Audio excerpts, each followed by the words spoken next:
يا ربي اللهم dua zetu zisikie ya Rabbi Allahumma dua zetu zisikie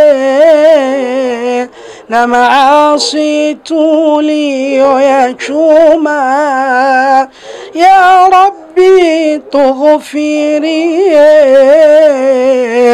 ya Allah tunakuomba tusamehe dhambi zetu ya Rabbi Allahumma dua zetu zisikie na maasi tuliyoyachuma sikia tu kwa wema wako. Endelea kufuatilia Firdaus TV hapa katika vipindi tofauti vya khairi. Kumbuka wakati sahihi ni wakati wa Mwenyezi Mungu Subhanahu wa Ta'ala. Akhukum fillah Talib. Wassalamu alaikum wa rahmatullahi wa barakatuh.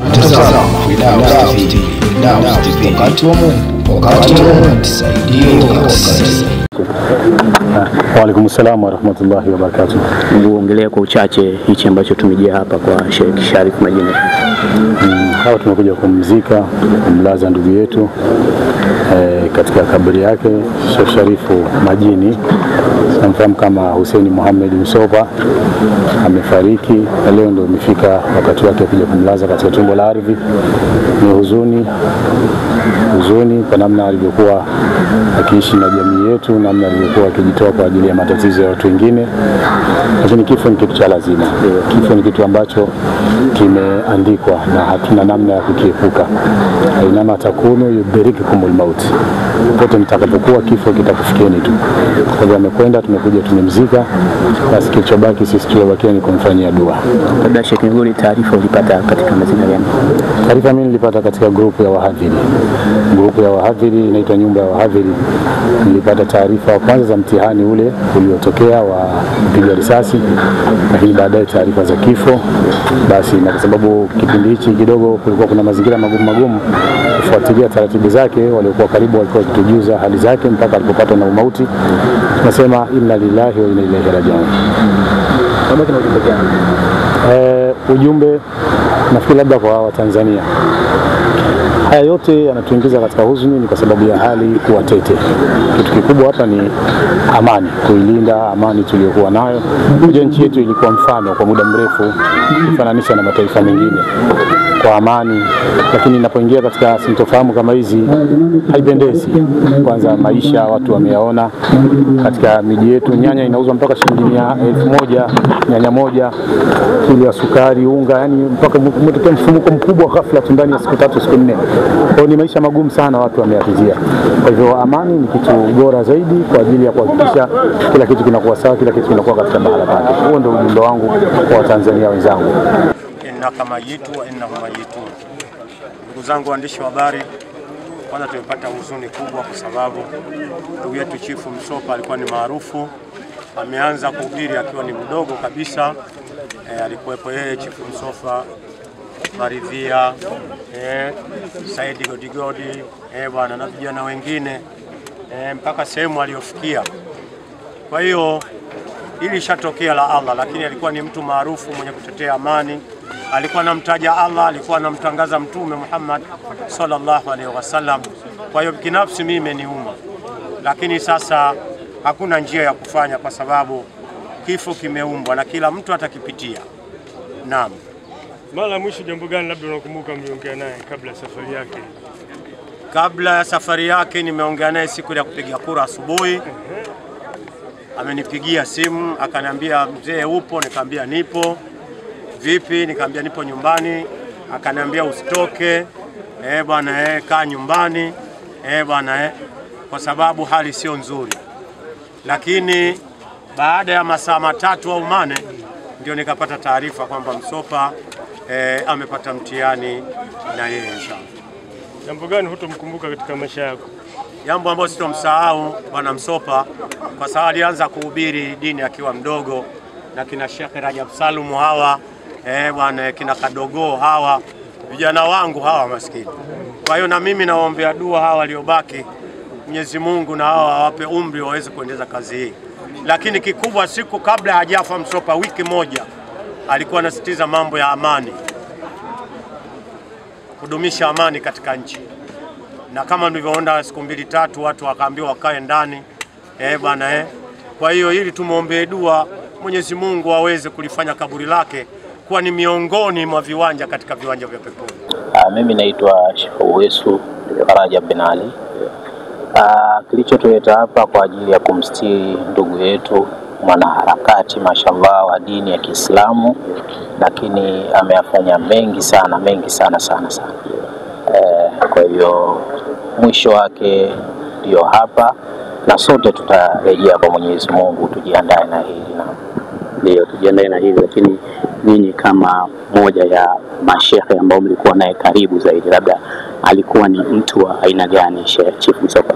Kwanza kabisa alikuwa ni mtu wa kuunganisha watu. Alafu hata kama kufahamu wewe, mathalan umeonana naye ukamuita shekhe, mimi na kadhia hii, basi kwa juhudi zake atakusaidia na atakufanya kama mtu wake wa karibu.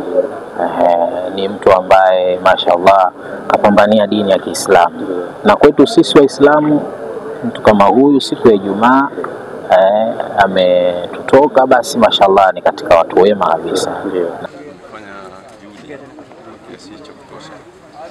Mtu ambaye ameonekana kwenye matukio mbalimbali ya kheri na alikuwa na mchango mkubwa. Ni mtu ambaye alikubali kutumwa pale ambapo baadhi ya majukumu ambayo yamemuliwa pamoja alikuwa akipewa kutekeleza, anaenda kutekeleza. Kwa hivyo ni mtu ambaye alikuwa na uzoefu mkubwa kutokana na kufanya kazi karibu na wanazuoni ambao wamekuwa wakimuongoza kwa namna moja au nyingine. Kwa hivyo tunaweza kusema kwamba anafariki ni utaratibu ambao kila mmoja wetu atapitia utaratibu, lakini tunasema kwamba tulikuwa bado tunamhitajia sana kwa maana ya utekelezaji wa majukumu. Kwa hivyo ni mtu mzuri, ni mtu ambaye tunaamini kwamba alikuwa anafanya vizuri katika juhudi mbalimbali.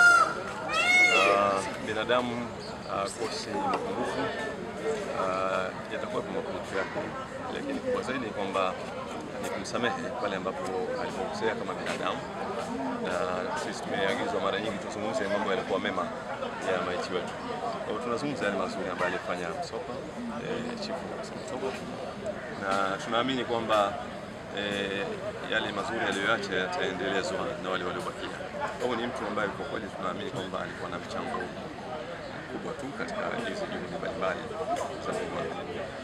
Kabla kumaliza sekonda, labda taarifa za kifo chake wewe ulizipataje?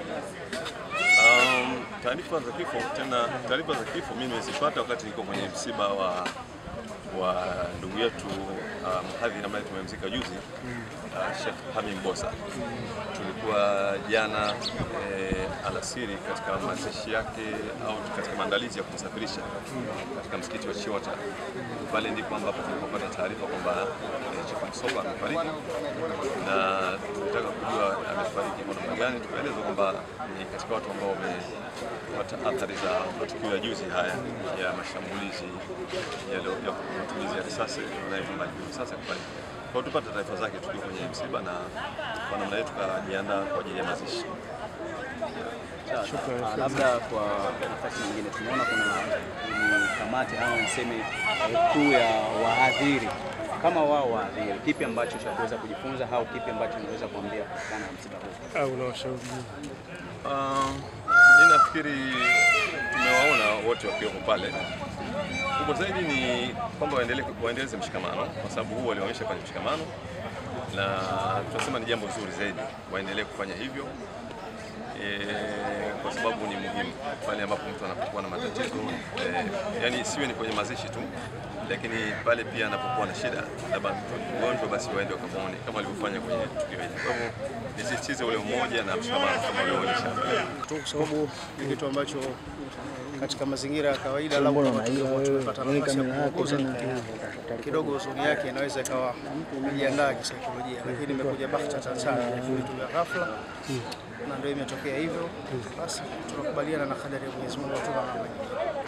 Labda wewe mwenzetu ulipataje taarifa hizi? Mimi taarifa nilipigiwa simu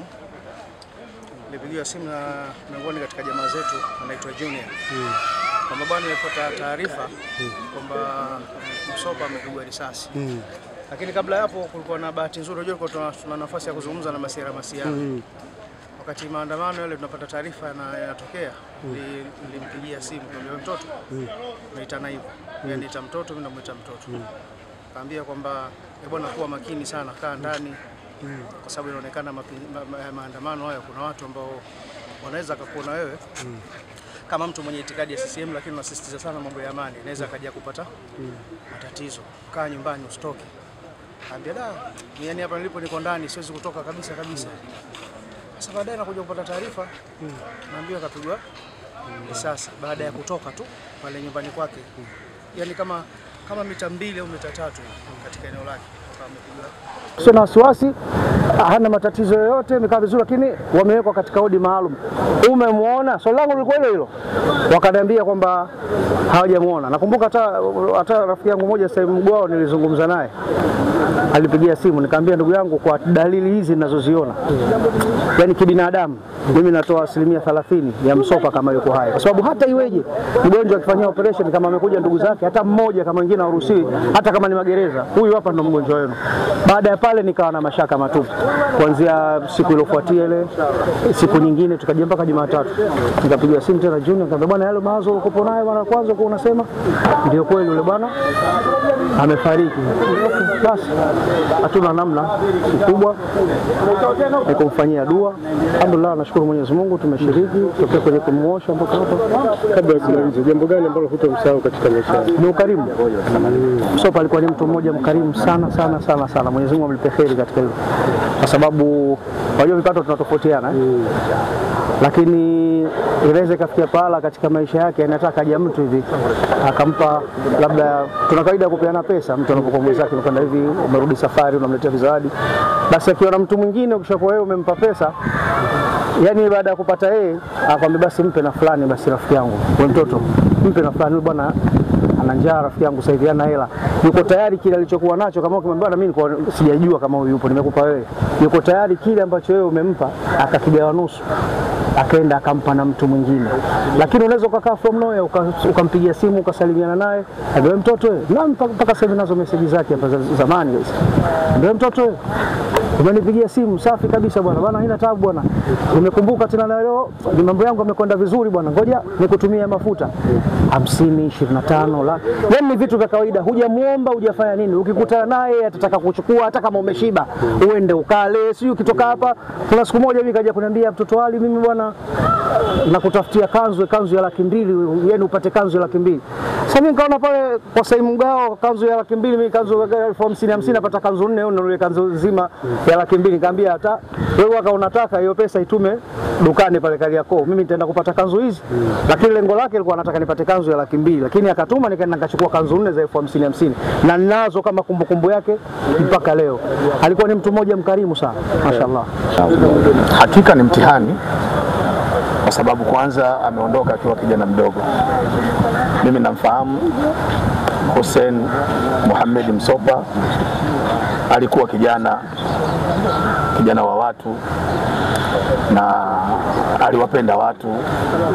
Kwa kweli hakuwa na dharau, na nilipopata hizi taarifa kwa kweli binafsi nilistuka sana.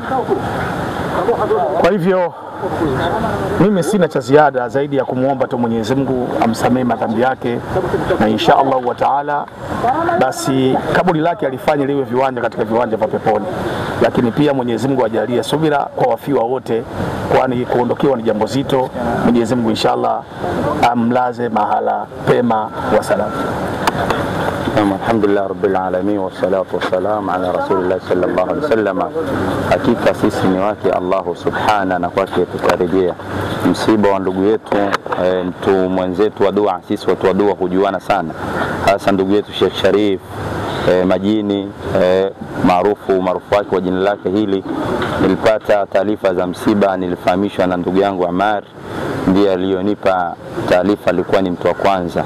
Lakini pia mzee wangu Sheikh Habib Osman Mazingi toka tukio lile la kupelekwa na hospitali ya Muhimbili alinijuza. Niseme kwamba katika kipindi hiki kizito ambacho tunaumia, tunalia, tuichukue ile aya Allah subhanahu wa ta'ala anatuambia kwamba inna Allaha ma'a sabirina, kwamba hakika ya Mwenyezi Mungu subhana yuko pamoja na wale ambao wanavuta subira. Na msiba huu isiwe ni sababu sasa ya kuleta kwa nini msiba huu isiwe ni sababu sasa ya kufarakana. Tuendelee kushikamana, hakika ya umoja ni nguvu na utengano ni udhaifu, na tuendelee kumkumbuka kwa dua kama mashekhe ambao washatangulia kusema. Tumkumbuke sana kwa dua kwa sababu pia naye alikuwa ni mtu wa dua. Tukifanya hivyo itakuwa ni nafasi ambayo ni nzuri ambayo tutakuwa tumemtendea haki. Lakini tukisema kwamba lao zingefanyika juhudi za madaktari, tukifanya kadha, tuamini kadari za Allah subhanahu wa subhana. Niyo miongoni mwa sifa ya mu'min, kukubali kadari ya Allah subhana, kwa sababu hakuna kifo cha ghafla wala hakuna kifo cha bahati mbaya. Al-mautu haqqu tatafarruqu min al-asbabi, mauti yapo ni haki ya kila moja, ila tunatofautiana katika kufa. Huyu anakufa kwa lile na huyu anakufa kwa lile. Ndugu yetu hasatan kwa kazi kubwa aliyoifanya, sisi tunaitakidi kwamba huyu hajafa, ila kilichokufa ni kiwiliwili. Samani ya kufa, definition ya kufa ni kutengana baina ruhi wal jasadi. Roho sio yenye kufa, ila kinachokufa ni kiwiliwili.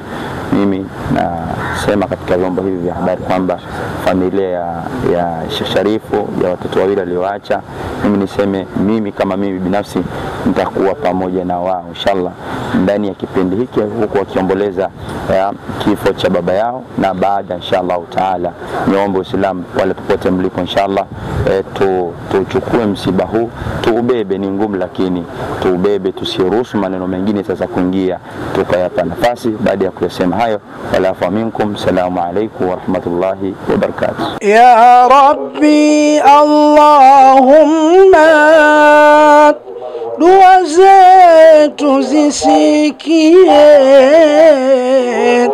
Ya Rabbi Allahumma dua zetu zisikie, na maasi tuliyoyachuma ya Rabbi tughfirie. Ya Allah tunakuomba tusamehe dhambi zetu. Ya Rabbi Allahumma dua zetu zisikie, na maasi tuliyoyachuma si kitu kwa wema wako. Endelea kufuatilia Firdaus TV hapa katika vipindi tofauti vya kheri. Kumbuka wakati sahihi ni wakati wa Mwenyezi Mungu Subhanahu wa Ta'ala. Akhukum fillah Talib. Wassalamu alaykum wa rahmatullahi wa barakatuh. Wakati wa Mungu, wakati wa Mungu, tusaidie.